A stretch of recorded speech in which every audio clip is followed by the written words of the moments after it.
Bismillahirrahmanirrahim. Assalamualaikum warahmatullahi wabarakatuh. Nama saya Tuan Muhammad Hakimi bin Tuan Zainal Abidin, nombor matrik 071773. Saya dari Diploma Al-Quran dan Sunnah Set 4. Jadi insya-Allah pada hari ini saya akan bercakap tentang suatu hadis daripada kitab hadis 40 Imam Nawawi, iaitu hadis yang ke-21 yang bertajuk Istiqamah dan Iman. Pertama sekali saya ingin memberitahu bahawa tujuan saya buat video ini adalah bagi menyiapkan tugasan bagi subjek hadis An-Nabawi yang diajar oleh guru saya, iaitu Ustaz Rohaizan. Jadi pertama sekali saya akan membacakan tentang matan hadis bagi hadis Istiqamah dan Iman ini. Jadi hadisnya berbunyi, An Abi Amru Wakila Abi Amrah Sufyan ibn Abdillah As-Saqafi radhiyallahu anhu qala qultu ya Rasulullah kulli fil Islam qawlan la as'alu anhu ahadan ghaira qala qul amantu billah sumastaqim. Yang mafhumnya adalah berbunyi daripada Abu Amru atau digelar juga sebagai Abu Amrah Sufyan bin Abdullah radhiyallahu anhu, beliau berkata, aku berkata, wahai Rasulullah, ajarkan untukku dalam Islam suatu ucapan yang aku tidak perlu lagi bertanya kepada orang lain selainmu. Baginda bersabda, ucapkanlah, aku beriman kepada Allah, kemudian hendaklah engkau beristiqamah. Hadis riwayat Muslim. Jadi bagi sedikit penjelasan tentang hadis yang baru saya bacakan tadi adalah bagi kalimat katakanlah suatu perkataan dalam Islam, iaitu merujuk kepada syariat Islam itu sendiri.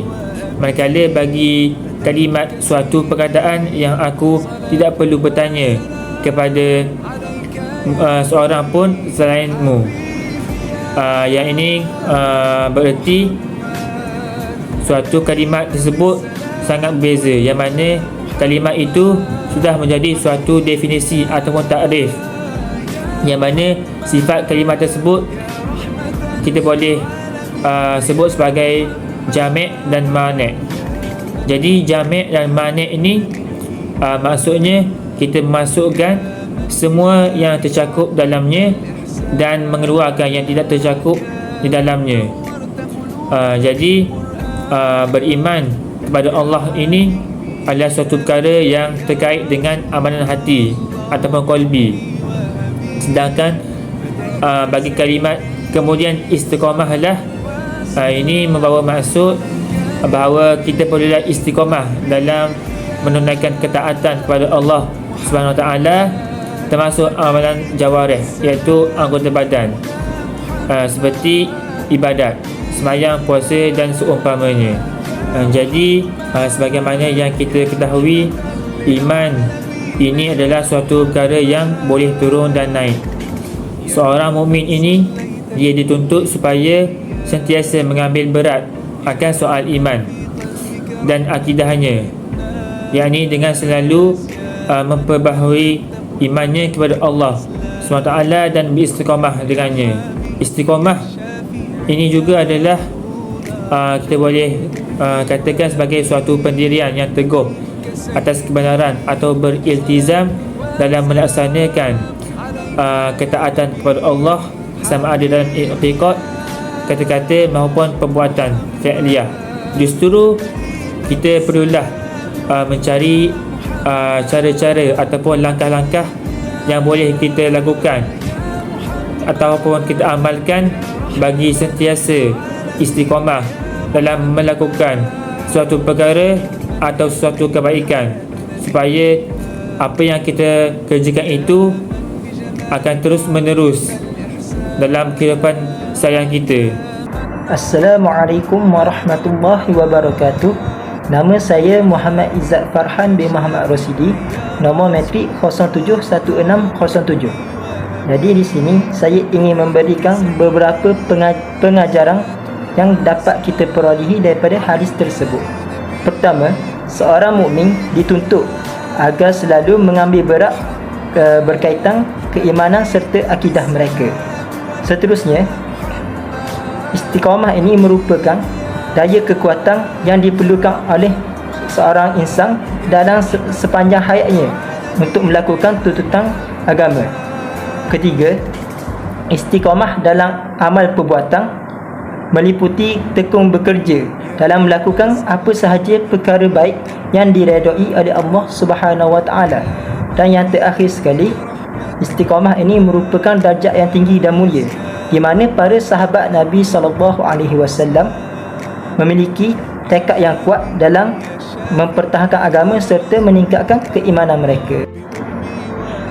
Okey, seterusnya, apakah langkah-langkah yang boleh kita amalkan untuk terus istiqamah dalam kehidupan?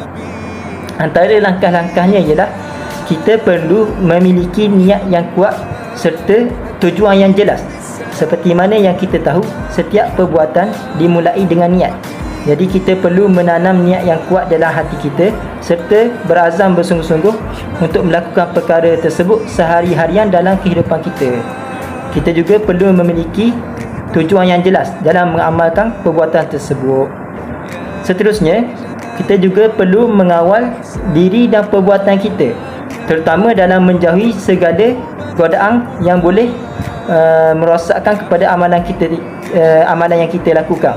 Contohnya, apabila kita mahu istiqamah dalam melakukan ibadah puasa sunat hari Isnin dan Khamis.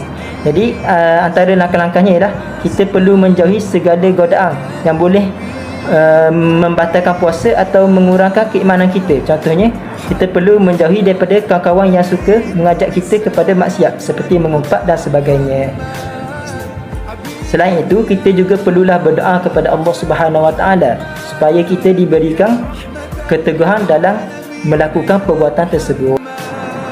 Okey, kesimpulannya di sini ialah istiqamah itu merupakan perkara penting yang perlu dimiliki oleh setiap insan dalam kehidupan mereka supaya mereka memperoleh faedah yang berterusan daripada amalan yang mereka lakukan tersebut.